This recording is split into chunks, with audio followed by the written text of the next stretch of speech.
All right, hey traders, we've got a number of updates here to our footprint indicator for Sierra charts. So I thought I'd go over these one at a time. Some of these are substantial, some a bit more aesthetic, just in terms of color choices or gradients. But nonetheless, we've got 11 new features here, or enhancements here. So let's start going over them one at a time. Okay, number one, we've added the footprint drop-down menu for quick and easy changing of the footprint indicator settings. Now, this is something that many, I think, Sierra chart users here will appreciate here, because as powerful as Sierra is and as stable and as bulletproof as it is, there are certain components of it that are not as easy to get to as you might like. So this was our thinking here in offering this drop-down here, so we can get quick access to most of the things that we would be looking to do or perhaps change on the fly as we're going through a trading session. So number one, we start out with a number of presets here based on your own preference. This happens to just be one that I like, which is the second one down here. So I've got a delta. So I've got a bid ask on one side and then a delta profile on the other. And you'll note here, and this is the kind of thing you might want to play with here if you're working with the demo, or if you're an owner of the software here and are now just getting this update in the new version here. So there's a lot of flexibility here in terms of this is pretty consistent with most footprint charts, but we're just giving you the quick access to it here. Right, and then all of the features here, whether you wanted to show them or not show them, or maybe turn them on, or well, so here's a new one. If I wanted to turn on big delta, let's say stacked imbalances or stopping value, or thin prints, right? So any of those can be applied here, and it's just a real time. Let's see if I can get anything. Doesn't look like I have anything there, but I can get these in very real time. Same thing with vertical stripes. So if I wanted to change this and say, okay, show me, I don't know, show me a delta sweep on the first. Let's see if I get any here. They aren't always going to be there. I'm just using Friday's data, so I don't know if I'm going to get any stripes here, but that's almost beside the point. The point is just how quickly you can get to these kind of things. So that's there for you quickly to get to bar markers, bar statistics, things that you would want to see on the chart, whether you want to do any filtering here, all of this, instead of going into the chart, right, into the summary settings, into all of that. Very, very easy. Things you want on or off the summary table, again, quickly accessible to you. Whether you want the delta bars on or off, show delta bars. Do we want them on or do we want them off? And do you want to show any content within the delta bars? Same thing with alerts. Set them to whatever your preference is. So for example, as we were just looking, you might say, okay, for a big delta print or something like that, set me up with an alert, so I know if that happens, then okay, if I get a big delta drop, or some big delta or something, here's big delta at the very bottom. So if I see that, well, let's trigger an alert. Right, that's kind of the idea. So I think that will be relatively self-explanatory, but for Sierra users, that's going to be, I think, very desirable, because typically you got to go into studies and then into the subgraph, and then it's very time-consuming to do things quickly. So that was the thinking here, and hopefully you'll find that as useful as we do. Okay, number two, we've added the option to display the session delta in the summary table. So you'll see it down here in my mouse here, in my session delta here at the very bottom. Now, this has got a darker red coloring on it here. It's not so much about the actual number here. This is much like a cumulative delta. You're just looking for, is it increasing, decreasing, up, down, positive, negative. Somewhat of a specialized application, which might take you right back to the drop-down menu. So if you wanted that in your summary table, so for whatever reason here, I just added it to the last row. If you wanted that, okay, turn it on, turn it off, right? Might be a reason or something specific you were looking for, but it's an option that we want you to know was there. Okay, number three, we've added the option to include the session delta percentage into your summary table. Now you see here, this is just right to the open. There's my mouse. Right to the open here, 9:30 on Friday morning. Well, now, one thing you'll note here as we come into the session open, since this is an extended hours template here, it's going to include all the pre-market activity here. So you'll note here the session delta is positive. Going into the open, we go negative, and we stay that way all day. Now, the session delta, the delta percentage is just the session delta divided by the total volume traded in the session so far. Again, it's less about the number than it is which direction is it going. Are we swinging from positive to negative? Well, here you see we go from positive to negative to positive to negative, and then throughout the remainder of the day, I don't think we go positive for even one bar here. This is a 10 range. I don't think we get one positive bar for the rest of the day. So you can see that the aggressive trading is happening on the sell side here. Again, it's an option. You know, I don't know how much you're going to lean on it, but it's something to be aware of. And we're, of course, due to the footprint, pardon me, the footprint drop down, it's very easy. If you want to take it, drop it in, great. Want to drop it out, your choice, right? Just like anything, right? So you might check it. You don't necessarily need to take up screen real estate with it for a long period of time unless it's something that you're specializing in or you have a particular use case for it. But it's can be useful, so we've included it. That's number 3. Okay, number 4, we've added fat prints. Now, fat print is just the exact opposite of a thin print. So it's a threshold of volume that you can set. So, I suppose the easiest way is just to show you in here. Let's go to our drop down. So here we see fat prints right here in our list of menus here. Now this is show or don't show, and the threshold here. Now I tend to set it around 1500, but you choose whatever you like. And if you want them extended or just to be highlighted, it's up to you. I've got them extended here for until tested, just to demonstrate.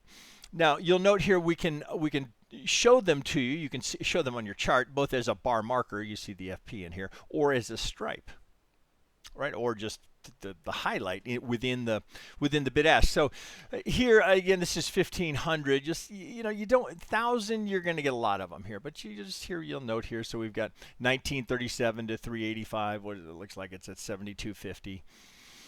I mean, the idea is just to be aware of what some big size came in here. You know, is that going to get tested, rejected? That's kind of the idea. It's just an awareness of where they are. So it's up to the individual whether you want stripes or extension. An alert, right? Of course, just like everything else can be set with an alert. So if that happens, you get notified of it. Let's see, for the rest of the day here, there's a few more here towards the end of the day. Now we're coming up on the noon hour. So here we see it again. Here's 17. Oh, this is quite even. 1787 to 1776. We're going horizontally here. 1854 to 1253. So anytime we were over 1500 on the bid or the ask, you're going to get the stripe, and the fat print will be highlighted depending on how you want to see it, right? Is it bar marker, stripe, or just the accent and perhaps an extension, right? Totally up to you. It's just a new feature that we've added we want you to know about. Okay, number 5, we've added the big delta prints, big delta stripes, and the big delta bar markers. Now, not to be confused with fat prints, this is the difference between fat prints being volume, big delta, of course, being big delta. So this, again, easiest thing, just show you here. So here's big delta right here, on or off, and what your threshold is. Now you come down to 200, 300, 400. You're going to get a lot of them. 1,000 is probably a good place to start. Which is what I have here, and I also have it extended so that we can see it until tested. So we see right here, I have both a stripe. Well, I have everything on here. So we have the bar marker, we have the extension from the level where we see the big delta. And then I have the stripe as well. So it's easy to miss it sometimes in the heat of the battle to miss the bar marker up here. Stripe, you're not going to miss it, but of course you've got the BD here, you've got the BD here, and then you got the stripe, right? So if you want to be sure not to miss big delta or fat print or any of our bar markers, right? That's a nice way to do it. You're not going to miss them. Of course, additionally, you can set an alert for it. Now, an alert might, it might just be a trigger, but if you're watching your footprint chart, stripe or a bar marker here, certainly going to be sufficient. So it's just up to you as to what kind of level you want to set. Let's see here if we've got some more here. A lot of times I'll just do the stripes so I can show them here if we get any more. Again, I just always use the most recent data. Let's see if I got any more big delta for the rest of the day. I know we did towards the end of the day. We may not, right? So that's at 1,000. Oh, here we go. And we're coming to the close, right? So open and close, you're likely always going to see them. So again, it's up to you, like what kind of level you want. Now it's going to vary based on the type of chart you're looking at here. So this is a 10 range chart. If you had a 1 minute or a 2,000 tick or whatever your preference is for your for your footprint charts, those numbers may change a little bit. So it's just up to you as to what you want to see in each bar here. I do like the range bars here because so if it's a 1 minute, you can get some very, very big bars, right? It can be harder to analyze. Again, that's just personal preference. Really, the point here is that this is a new feature. We've added it just like the fat prints. Here now we have big delta, so you can be aware of when it happens and where it happens. All right, that's number 5. Okay, number 6, we've included absorption now. So you have an absorption stripe as well as an absorption bar marker. Here's a good example of it right here. Oh, and probably the easiest thing, just back to the drop down. So on vertical stripes, you see here I have absorption right down at the bottom, and we see it here in our bar markers, the AB for absorption. So this is a decent example. It looks like very aggressive selling coming here, very aggressive selling coming into the low, right? So this is looks like it might be this area here is just providing some support here. Tested. One more push down to see if they can break it. If bears can break it, it gets absorbed here. Market orders being absorbed by limit orders, and then back up the other direction. So I don't know that we get another for some time in the day. I'm sure probably going into the close here. Oh, we might get another one. It doesn't look like it. It looks like we were not many of them. So yep, there we go. Here at the very end of there where we had that big ramp up and then ramp down. So here's the blatant manipulation, I'm afraid to say, right? So straight up, and then we went straight down, right? All of it up here. But at the top here, you see again the same idea. We get absorption up here. It's buy. All of this gets absorbed. There's a second push here, no legs, and then we roll over here. This is a little bit surprising here, where there was an effort here to try and go back again, but then it rolled over here, and this was all given back, right? So then some absorption in the aftermarket. So again, it's just the kind of thing where if you're looking for it, you don't want to miss it. So here's the AB up here, the stripe, so you're not going to miss it. And then if as you're looking at the aggressiveness and the market and limit orders within that particular 10 range bar, you can see here all of the buying pressure up here gets absorbed, and then we start to roll over. All right, so that is absorption.